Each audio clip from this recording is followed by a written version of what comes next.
India में कुछ places ऐसी हैं जिनको दूर से देखा जाए तो पता लगाना पड़ता है, लेकिन वहाँ पहुँचकर विदाउट एनी डाउट अपने आप पता चल जाता है। एक नदी जो सदियों से अपने अंदर कुछ बसाए बह रही है, एक जंगल जहाँ रात को गेट्स बंद हो जाते हैं और सुबह कुछ बदला हुआ मिलता है, एक पहाड़ जो नन्हे बच्चे ने अपनी छोटी उंगली पर उठा लिया था, एक ऐसा स्ट्रक्चर जो 400 साल से पानी पर बने होने के बाद भी एज इट इज़ है, और एक फोर्ट जहाँ एक इंसान के पास सब कुछ था लेकिन सिर्फ एक खिड़की दूर।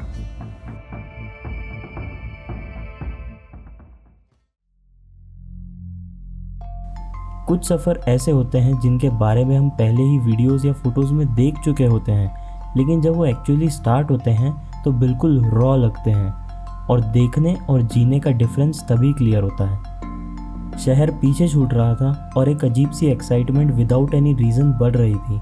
रास्ते सिंपल थे, ट्रैक्स, स्टेशंस, लोग, लेकिन ट्रेन की खिड़की से बाहर का मंजर धीरे धीरे चेंज हो रहा था, और उसके साथ वो डेली का रश भी, जो लगता है जैसे ज़िंदगी का एक हिस्सा है लेकिन रियलिटी में सिर्फ एक हैबिट। और इस बार डेस्टिनेशन सिर्फ एक जगह नहीं, पूरी स्टोरी है।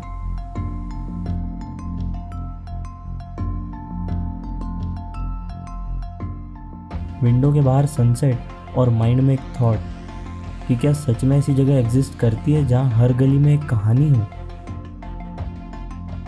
And to chasing the answer to that question, सुबह हम पहुंच जाते हैं Mathura. New Delhi superfast express has arrived on platform number 4। बहुत ठंड है भाई, यहाँ भी 10 डिग्री सेल्सियस अभी टेम्परेचर नोटिस हो रहा है। सुबह का मथुरा थोड़ा हेजी, थोड़ा काम, लाइक सिटी अपने अंदर अभी भी कुछ एक स्टिलनेस छुपाए बैठी हो।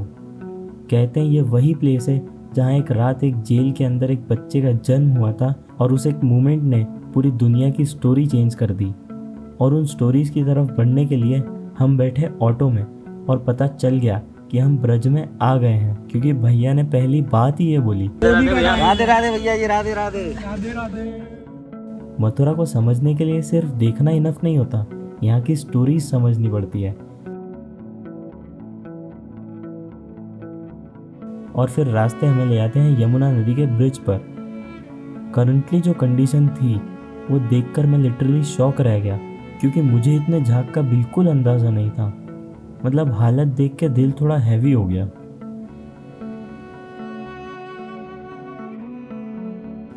मथुरा से बाहर निकलते ही रास्ते सिंपल हो जाते हैं, और वो रास्ते ले जाते हैं एक ऐसी जगह जहाँ सिर्फ पतली गलियाँ, सिंपल घर और एक सिंप्लिसिटी है जो शायद कहीं गुम हो।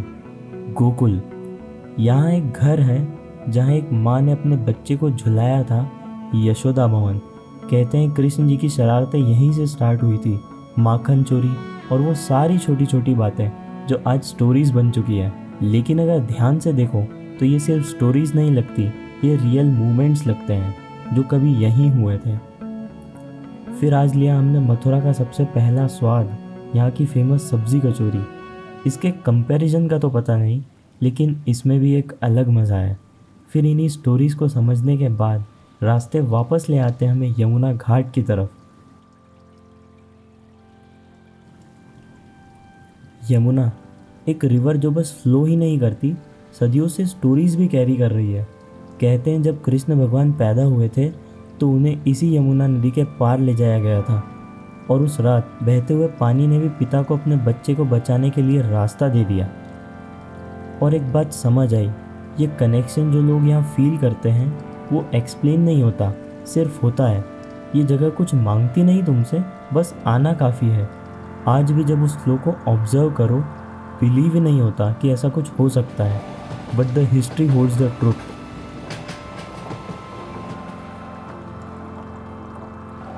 मथुरा की गलियाँ धीरे धीरे एक ऐसी जगह ले जाती है जहाँ से ये सब कुछ शुरू हुआ था,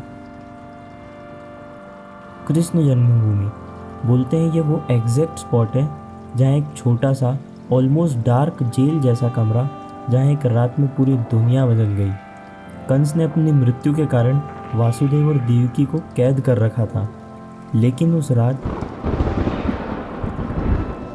चेन्स खुद खुल गई, दरवाजे अपने आप खुल गए, गार्ड्स सो गए और वासुदेव ने अपने नवजात बच्चे को बास्केट में उठाया तूफानी रात में यमुना नदी के पार ले गए।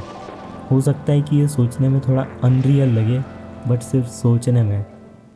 और यहीं से सफ़र धीरे धीरे मूव करता है वृंदावन की तरफ, जो कि मथुरा से 12 किलोमीटर दूर सिचुएटेड है। यहाँ आते ही सब कुछ थोड़ा स्लो हो जाता है। हर तरफ एक ही आवाज़, राधे राधे। ऑटो वाला, दुकानदार, बच्चे, बुजुर्ग, सब। जैसे यहाँ एक ग्रीटिंग नहीं, वे ऑफ लाइफ है, एक रिमाइंडर कि तुम यहाँ हो और यहाँ होना कुछ अलग है। ये सिर्फ एक सिटी नहीं, स्पिरिचुअल स्पेस है जहाँ हर गली भक्ति से भीगी हुई है। यहाँ टाइम की अपनी अलग स्पीड है, दर्शन के टाइम पे तेज़ और बाकी स्लो। और इसी स्पीड को कंटिन्यू करते हुए हम पहुँचते हैं वृंदावन की सबसे मिस्टीरियस प्लेस पर, निधिवन। दिन में एक नॉर्मल सा फॉरेस्ट, लेकिन रात के बारे में स्टोरी कुछ और ही कहती है। माना जाता है कि आज भी कृष्ण जी यहाँ अपनी गोपियों के साथ रास रचाते हैं। सुबह जब गेट्स खुलते हैं तो प्रसाद के थाल बदले हुए मिलते हैं, पान के बीड़े खाए हुए, और ये पेड़ जो ज़मीन की तरफ झुके हुए हैं, कहते हैं ये उसी दिन से सीधे नहीं हुए जब कृष्ण जी ने यहाँ कदम रखे। सच क्या है शायद किसी को नहीं पता, लेकिन यहाँ खड़े होकर एक चीज़ क्लियर हो जाती है कि हर चीज़ को लॉजिकली एक्सप्लेन नहीं किया जा सकता।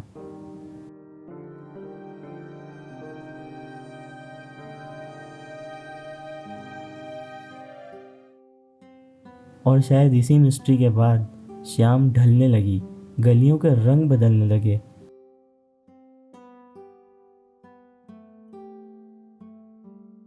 और हम पहुंचे बांके बिहारी मंदिर। इस मंदिर में कृष्ण जी को एक बच्चे की तरह पूजा जाता है। उन्हें ज़्यादा देर तक नहीं देखा जाता। कहते हैं उनकी नज़र इतनी पावरफुल है कि कोई अगर ज़्यादा देर तक देखे वो उस इंसान के साथ ही निकल जाते हैं। इसीलिए हर थोड़ी थोड़ी देर में पर्दा बंद हो जाता है और पूरे मंदिर में कोई घंटी नहीं, कोई सुबह की आरती नहीं होती, क्योंकि नन्हे बच्चे को इतनी सुबह नहीं जगाया जाता। और इसीलिए अंदर जाते ही एनर्जी टेंस और अलाइव हो जाती है, जैसे यहाँ की हवा भी डिवोशन से भरी हो।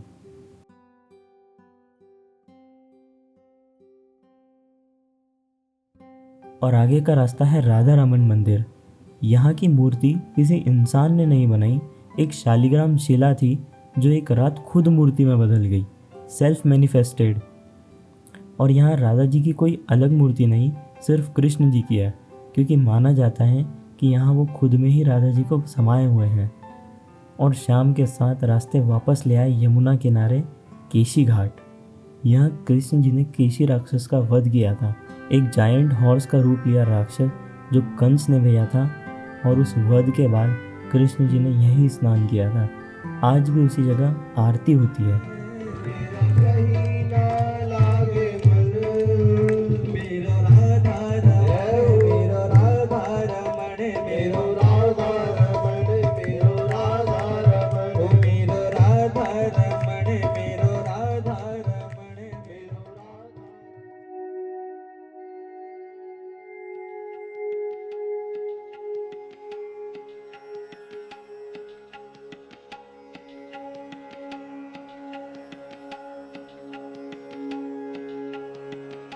और उस समय आँख की ब्राइटनेस, यमुना के पानी पर उसका रिफ्लेक्शन, एक ऐसी पिक्चर जो कैमरा में आती तो है लेकिन पूरी तरह नहीं। सुबह से इतना चलते हुए इस आरती में बैठकर जो पीस मिला वो ऑनेस्टली कुछ अलग ही था। एक ऐसी फीलिंग जो अंदर कहीं बिना बताए सेटल हो गई। और शायद इसी शांति के बाद रात अपना सबसे ब्यूटीफुल विजुअल दिखाने वाली थी, प्रेम मंदिर। ये पुराना नहीं, लेकिन स्टोरीज उतनी ही पुरानी।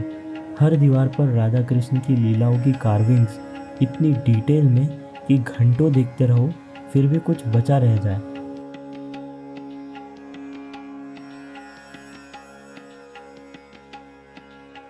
और जब रात में ये मंदिर लाइट अप होता है तो लगता है जैसे कुछ अलाइव हो गया हो। और शायद इसीलिए मथुरा और वृंदावन सिर्फ जगह नहीं, ये एक लाइफ टाइम एक्सपीरियंस है। एक ऐसा सफ़र जहाँ तुम कुछ देखने नहीं आते, तुम कुछ समझने आते हो, और कब ये जगह तुम्हारे अंदर जगह बना लेती है पता ही नहीं चलता।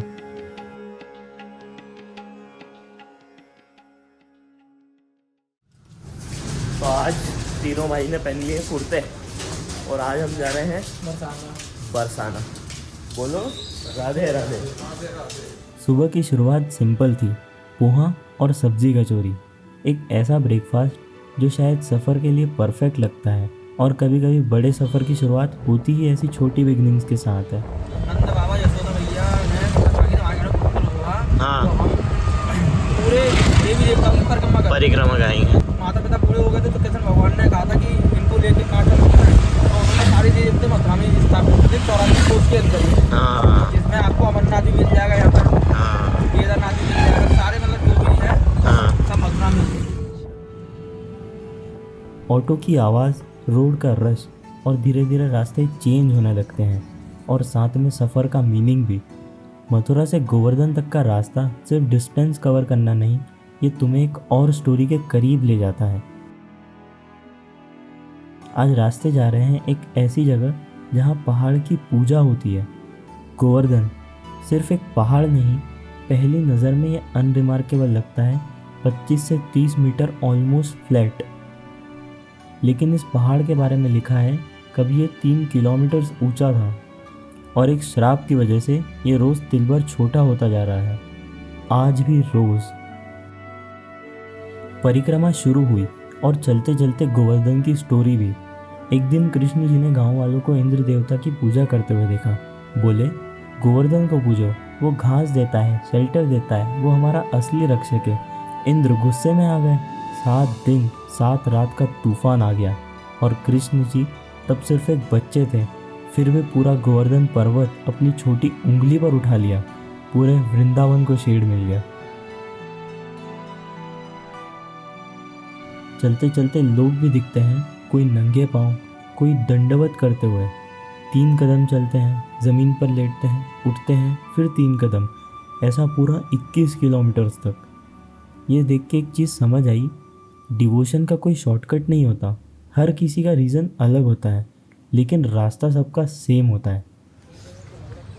तो अभी हमको लगभग 2 घंटे हुए हैं गोवर्धन परिक्रमा चालू किए हुए, और जिस स्पीड से लगभग हम चल रहे हैं, मतलब ज़्यादा नहीं है, नॉर्मली ही चल रहा है, पर उसके हिसाब से लगभग 10 किलोमीटर हो सकता है, ऐसा मतलब 9-10 के बीच में ऐसा कुछ हमने कवर किया है। मतलब ऐसा थकान कुछ भी नहीं है, पर अच्छा भी बहुत लग रहा है। और यहाँ पे एक अच्छी बात भी है कि यहाँ पे पूरा मतलब मैक्सिमम जो भी एरिया है ना, जो भी रोड है, वो रेती में है, तो मतलब पैर को चलने में फिर भी थोड़ा आराम मिलता है। बाकी जैसे अगर पत्थर होता है, तो पत्थर पे अगर हम 5-6 किलोमीटर कंटिन्यू चल लेते हैं, तो उसके बाद बहुत छोटे से छोटा दाना भी अगर आता है तो वो भी दुखता है, मतलब एक बार चुभता है वो। और एक और चीज़ जो मैंने नोटिस की कि जैसे वृंदावन, मथुरा में, बरसाने में, जैसे यहाँ पे अगर कुछ काम जैसे ऑटो ने एक जगह से दूसरी जगह छोड़ा, तो उसके बाद एज ए रिगार्ड हम बोल देते हैं थैंक यू भैया या ऐसा कुछ, तो हम थैंक यू बोल रहे हैं और वो सामने से राधे राधे बोल रहे हैं। तो ये चीज़ मतलब मैंने ऐसा सुना तो बहुत बार है, मतलब वीडियोस वगैरह में ऐसा, पर पहली बार ऐसा कुछ फील किया तो थोड़ा ज़्यादा अच्छा लगा। बीच में गन्ने का जूस पिया, एक ग्लास जो उस वक्त दुनिया की सबसे अच्छी चीज़ लगा, और फिर जर्नी कंटिन्यू करी।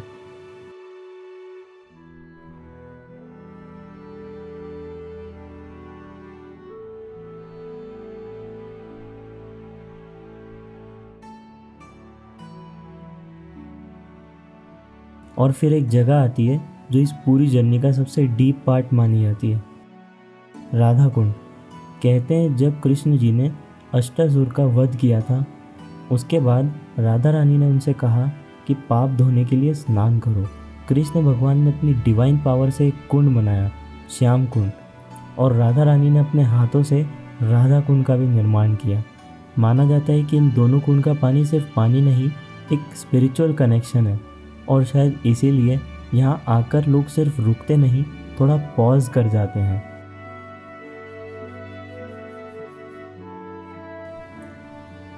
फिर बोर्ड्स दिखते रहे, कितना कवर हुआ है और कितना बचा, लेकिन असली डिस्टेंस मन के अंदर था, जो नंबर्स में मेजर ही नहीं हो सकता। धीरे धीरे आखिरी कदम आ जाता है और फिर एक छोटा सा मोमेंट, न कोई बड़ा सेलिब्रेशन, न कोई नॉइस, बस एक साइलेंट कंप्लीशन।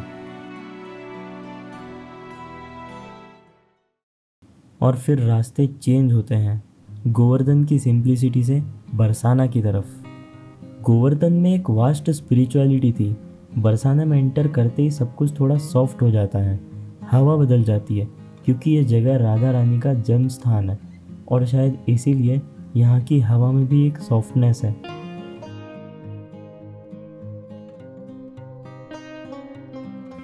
सीढ़ियाँ शुरू होती हैं, ऊपर 250 मीटर पर मंदिर है। जैसे जैसे चढ़ते हो बरसाना नीचे छोटा होता जाता है। एक वक्त आता है जब रुक के सोचते हो कि ये जगह कितनी छोटी है, लेकिन इस जगह की कहानियाँ कितनी बड़ी है। श्री लाडली जी महाराज, ये वही प्लेस है जहाँ राधा रानी को लाडली जी के रूप में पूजा जाता है। कहते हैं बरसाने में राधा सिर्फ एक नाम नहीं, एक आइडेंटिटी है। और यहाँ आके कृष्ण जी भी राधा रानी के बिना अधूरे हैं।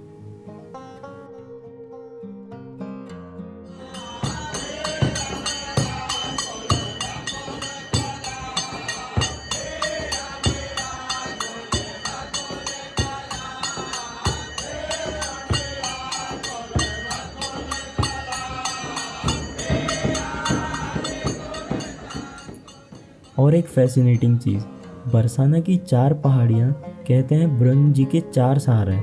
ब्रह्म जी ने राधा कृष्ण की लीलाओं का साक्षी बनने की इच्छा की और उन्हें इन्हीं पहाड़ियों के रूप में अनुमति मिली ताकि वो हमेशा देख सकें।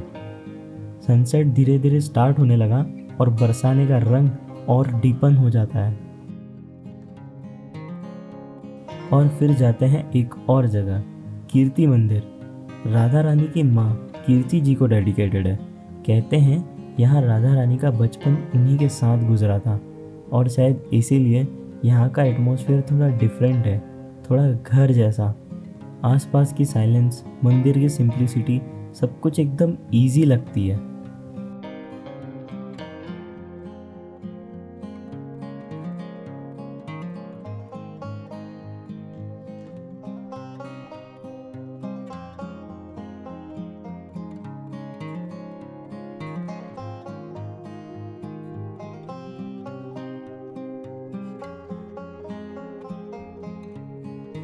और फिर रात होने लगती है और रास्ते वापस टर्न लेते हैं, ऑटो के थ्रू, फिर रोड्स के थ्रू वापस मथुरा की तरफ। कुछ सफ़र सिर्फ चलने के लिए नहीं होते, कुछ सफ़र समझने के लिए होते हैं। और धीरे धीरे ये सफ़र सिर्फ जगह नहीं बदल रहा था, अंदर का पर्सपेक्टिव भी चेंज हो रहा था।